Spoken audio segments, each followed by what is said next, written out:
De María Alejandra Trujillo. Nosotros vamos a conversar aquí en los estudios con la congresista, excongresista de Fuerza Popular, Úrsula Letona, a propósito de esto. Sin duda se trata de una asesora internacional que vendría a ofrecerle algún consejo al presidente para intentar alcanzar una gobernabilidad, pero no deja de sorprender una intervención o una aparición de esta naturaleza. ¿Cuál es su primer comentario, Úrsula? Bienvenida. Muchas gracias, Fabiola, por la invitación. En primer lugar, creo que es bien importante que la gente que nos ve entienda que hay dos temas fundamentales en el ejercicio del derecho de defensa.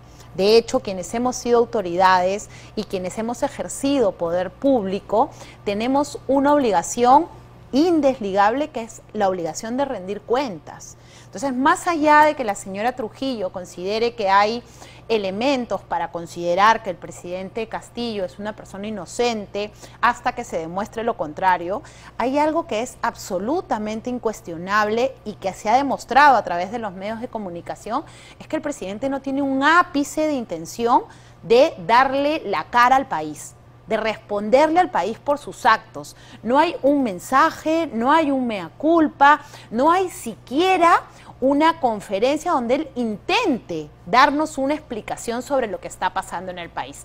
Y yo me quiero referir ahí a dos temas del presidente, de la campaña. Él decía que estaba cansado de que en un país rico haya pobres. La pobreza se ha disparado, Mávila. De hecho, hay factores externos como la pandemia y la crisis internacional de los commodities, pero la pobreza ha vuelto a escalar después de 30 años con este modelo económico. Y el segundo tema es la educación como el principal vehículo de movilidad social. Con la gestión económica, ¿no? Exacto. Entonces, no tenemos, siendo él maestro, siendo profesor de escuela, no tenemos una sola política de Estado desde el Poder Ejecutivo que nos lleve a pensar, Mávila, que efectivamente es un líder, como dice la señora Trujillo, que efectivamente tiene buenas intenciones, porque es imposible no pensar en que si yo tengo un presidente que es maestro de escuela, lo primero que nos va a proponer es una reforma institucional de la educación, que es uno de los problemas estructurales de nuestro país. De acuerdo, el diagnóstico en el país, la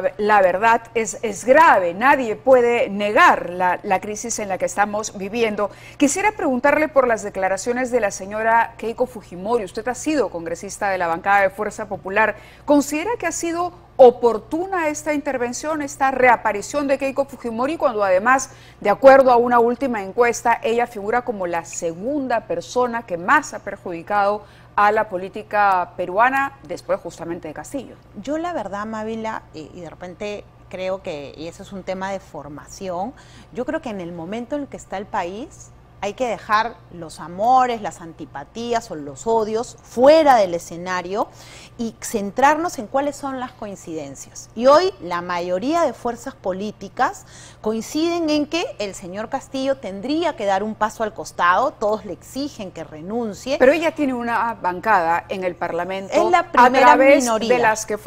A través de la que Fuerza Popular puede expresarse. ¿Por qué? ¿Por qué ella, cuando conoce la cantidad de anticuerpos que tiene, dicho sea de paso, anticuerpos que le valieron a Castillo para ganar la presidencia? Sí, yo creo que ella está en todo su derecho de manifestarse. La oportunidad o no es algo que finalmente vamos a ver al final, pero yo a lo que voy el día de hoy, Mávila, es que nos toca a todos, a todos los peruanos, ver qué nos une. Y hoy creo que hay absoluta coincidencia desde la denominada izquierda caviar hasta la derecha, incluso esta derecha recalcitrante, también llamada, entre comillas, que el señor Castillo no puede seguir siendo presidente. Más allá de que se demuestre o no que es culpable o que ha cometido un delito, y ahí la Fiscalía hará su trabajo. Pero lo que tenemos hoy es una pésima gestión, pésimos indicios de corrupción y una destrucción absoluta del aparato de la gestión pública. Nosotros no tenemos un problema de dinero, Mávila. Nosotros tenemos un buen colchón económico, tenemos un modelo económico exitoso, pero además nuestras instituciones venían funcionando y lo que ha hecho el régimen del presidente Castillo es destruir esa aún precaria institucionalidad con gente muy cuestionada. A pesar de ello, el premier Aníbal Torres insiste en que aquí hay un plan para vacar al presidente. Esto es lo que dijo y regresamos con Úrsula Letona. Lamentablemente existe un plan todo evidencia que existe un plan político, mediático, fiscal y judicial para desacreditar, para sacar al presidente elegido democráticamente en las elecciones.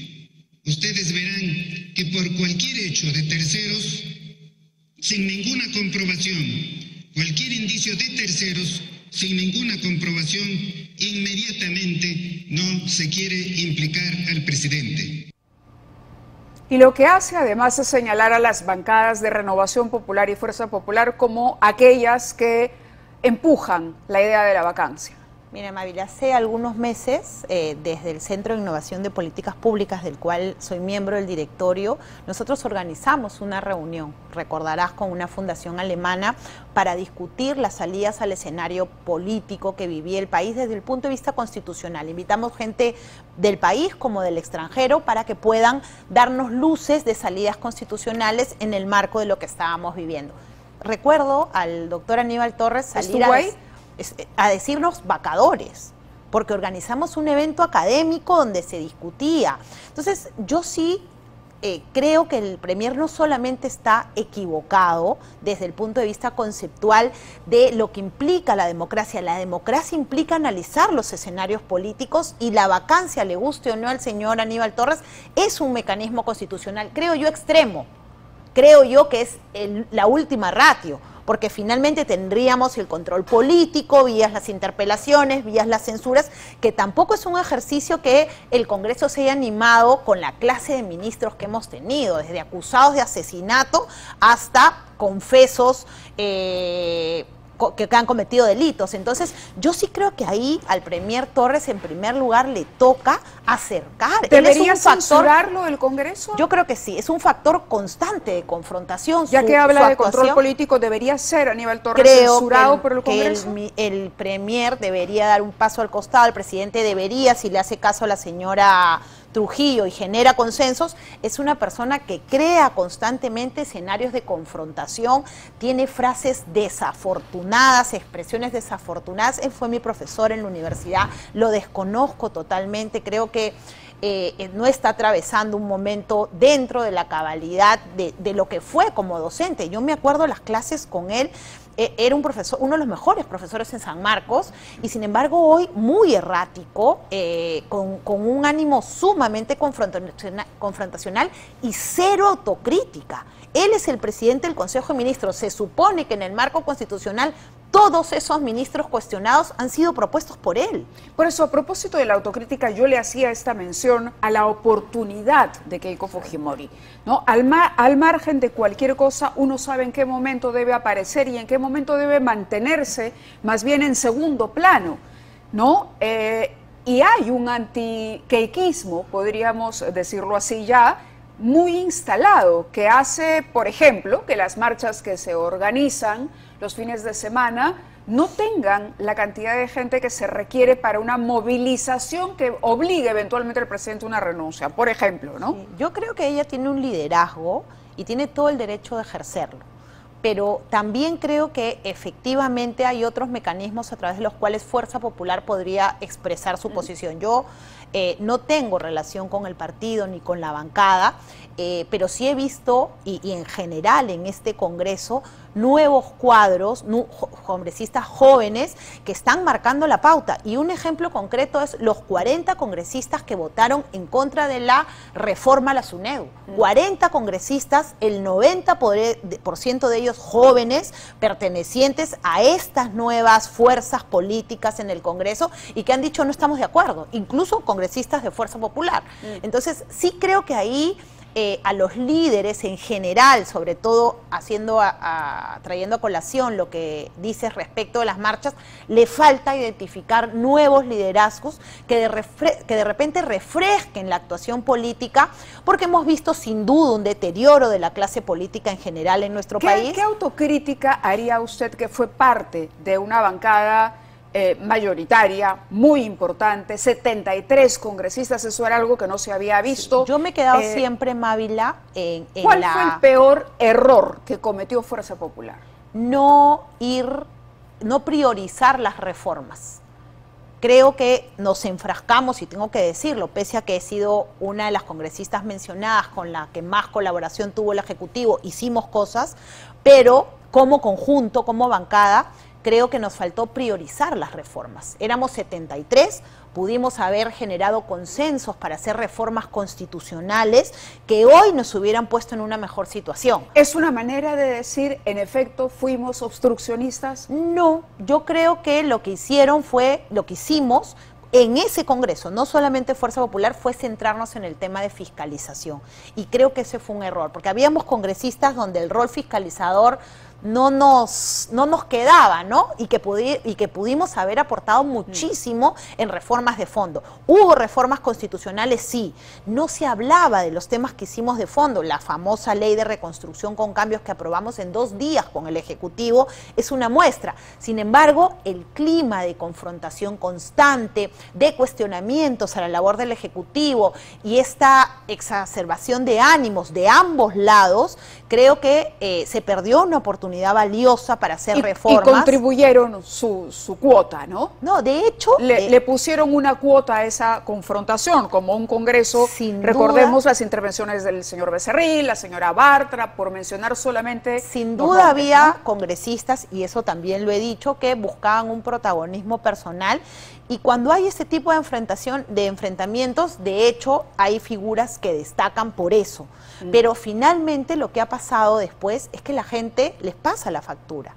Y cuando postulen, o en el caso de la señora Bartra, que ha postulado y no ha sido elegida, ese es el resultado. Entonces, yo creo que ahí es donde los partidos políticos, y ya me estoy refiriendo... ¿Debió la bancada de Fuerza Popular blindar al señor Chávarri, por ejemplo, ahora que tuvo la oportunidad de desmarcarse de esa posición, de los famosos chats de la botica y de ese recuerdo? ¿Debió blindar a Chávarri, a Alarcón y compañía? Entiendo que en esta votación lo que nuevamente se ha visto es, oye, ¿lo inhabilitamos o no? Lo que se han hecho es pase usted acusado, sí, claro, pero lo que no han hecho es inhabilitarlo. ¿Por qué? Entiendo, no solamente ellos, son la minoría, pero entiendo que por el rol del fujimorismo, entiendo, ¿no? O sea, yo nuevamente, Mávila, no tengo relación, no entiendo cuáles son los motivos, pero lo que desprendo de las declaraciones que han habido, no solamente la bancada de Fuerza Popular, es que la inhabilitación no le corresponde adoptarla al Congreso, sino un proceso. Y era lo que hablábamos en los previos, es hasta dónde nosotros podemos forzar el tema de la presunción de inocencia, hasta dónde dejamos de lado nuestro lado como personas y simplemente pasamos a ser objetos de odios o de simpatías, y de ahí se rompe la presunción de inocencia. Bien, a propósito de odios y simpatías, hoy se ha conocido un nuevo audio de Mari Carmen Alba. Yo dije algo al inicio del programa, pero escúchenlo ustedes también para que podamos comentar. Ana Coronilla no quiere ir al Congreso, no tiene cómo defenderse, está solo, está cagado, pero lo que él quiere es hacer como que el pueblo nos saca, ¿no? Y lo tipo Merino, ¿entiendes? ¿Por qué denunció Merino si Merino era constitucional? Con la presión de la calle. La gente de afuera casi incendia el Congreso. Y fue la policía montada la que evitó que se incendie, ¿ya? Y el que estaba a cargo de eso es el que yo tengo ahora de seguridad. Pues todos se fueron corriendo. Claro, nadie se quedó. ¿Qué hubiera pasado si no hubieran salido? Piensa, por eso no estamos acá. O sea, claro, lo que pasa es que el intensivo al día siguiente tomó la foto con las Fuerzas Armadas. Las Fuerzas Armadas están con Chicago. Eso ya lo saben. Pero ahora las Fuerzas Armadas están con nosotros. Bueno, y Mari Carmen Alba publicó esta respuesta o este intento de aclaración o explicación luego de conocerse el audio. Dijo: rechazo y condeno un segundo audio grabado ilegalmente que está fuera de contexto y editado. Conversaciones basadas en el debate constitucional con referencia a las Fuerzas Armadas es porque ellas no avalarían un potencial cierre inconstitucional del Parlamento. Úrsula. Yo creo que ahí... y coincido en que las conversaciones están esta costumbre de grabar y soltar conversaciones privadas debería ser algo que en nuestro país ya se deje de hacer. Pero ese es un debate en paralelo. Vamos a lo que dijo en un Estado de Derecho, eso no debería pasar. Sin embargo, sus declaraciones están ahí y yo sí creo que en el caso de la presidenta del Congreso debería tener mayor cuidado, mayor celo en aquello que puede expresar en lo privado, en el ámbito privado. ¿Por qué? Porque tenemos un presidente que hace 150 días no declara 105 días. No podría llegar a los 150, sí, seguramente. De hecho, pero creo que por ahí va. Van. Y el Congreso con este también constante enfrentamiento con la prensa respecto de acceder. Entonces, ahí es donde tenemos que tener mucho cuidado en fortalecer las instituciones. El presidente fortalecer la presidencia de la República. Disculparse, por ejemplo, con las Fuerzas Armadas, porque ella dice, Vizcarra tenía las Fuerzas Armadas, hoy las Fuerzas Armadas están con nosotros. Entonces, creo que hay un uso político de las Fuerzas Armadas. Yo creo que en general y debería, pues, el respeto a las Fuerzas Armadas. Las Fuerzas Armadas respetan un orden constitucional. Y es verdad, si la presidenta del Congreso dice que se quiso referir a la imposibilidad de un cierre inconstitucional, hay que darle a las Fuerzas Armadas su espacio, y las Fuerzas Armadas no son beligerantes y tienen un jefe supremo que, nos guste o no, es el presidente de la República. Ajá. Entonces, comentarios que pueden, como dice la presidenta del Congreso, ser sacados de contexto, editados, generan mayor zozobra y le restan institucionalidad a los institutos armados que ya de por sí han pasado desde el presidente Vizcarra, por el presidente Sagasti y por el presidente Castillo, por destrozos descomunales, destitución de 10 generales, cambio del comandante general cada 2 meses. El manoseo que se hace de un lado y del otro de las Fuerzas Armadas. Creo que ahí eso es un error. Y nuevamente creo que a la presidenta del Congreso le toca hacer este deslinde y el presidente volver a otorgarles la institucionalidad que se requiere. De acuerdo. Hay varios temas. Yo quería preguntarle por la resolución constitucional. ¿Cuál sería esa solución constitucional que apoyarían las Fuerzas Armadas en este caso? Porque en otro momento también se escuchó decir a la presidenta del Congreso que sería solo el presidente y se quedaría el Congreso en caso de que este fuera vacado y la misma suerte la corriera Dina Boluarte. Sí, hay una interpretación. Hay una serie de... La Constitución tiene un abanico. Y la vacancia es un mecanismo, 87 votos, el Congreso puede vacar al presidente, el Congreso sigue en funciones, es lo que dice la Constitución. Luego, si el presidente... Pero convoca elecciones. Claro, tiene que convocar elecciones, pero nuevamente ahí el reglamento del Congreso tiene un vacío y no señala qué tipo de elecciones. Correcto. Entonces ahí se tiene que definir y entiendo que hay un pedido para que esto se vuelva en una ley. Estamos a punto de terminar la entrevista, pero quería darle la bienvenida a nuestra siguiente invitada, que es la congresista Kelly Portalatino de Perú Libre. Ella ha pedido la renuncia de Mari Carmen Alba a la presidencia del Congreso. Congresista Portalatino, muy buenas noches. Buenas noches, Mávila, y buenas noches a todos nuestros hermanos peruanos. La señora Alba ha expresado ya su posición, ha dicho que esto está editado y fuera de contexto. No basta con una disculpa o con el mea culpa que ella ha hecho o con, en efecto, la afirmación de que es una grabación ilegal sacada de contexto para dejar que termine su gestión, sobre la que falta poco además. Ya son ciertas situaciones que han suscitado no solamente este audio del día de hoy, ¿no? Son audios anteriores también, días atrás, de las cuales ya ha perdido la credibilidad, no solamente como ciudadana peruana, como mujer, no me representa, sino también está dejando a este Congreso del Bicentenario deslegitimando. Es por eso que estamos con una gran desaprobación, más del 80% de desaprobación por todos nuestros hermanos peruanos, ¿no? Entonces no podemos permitir mayor inestabilidad de lo que está demostrando la señora Mari Carmen Alba. De acuerdo, vamos a continuar conversando con Kelly Portalatino. Úrsula Letona, me toca agradecerle que haya estado con nosotros. Muy buenas noches por acompañarnos.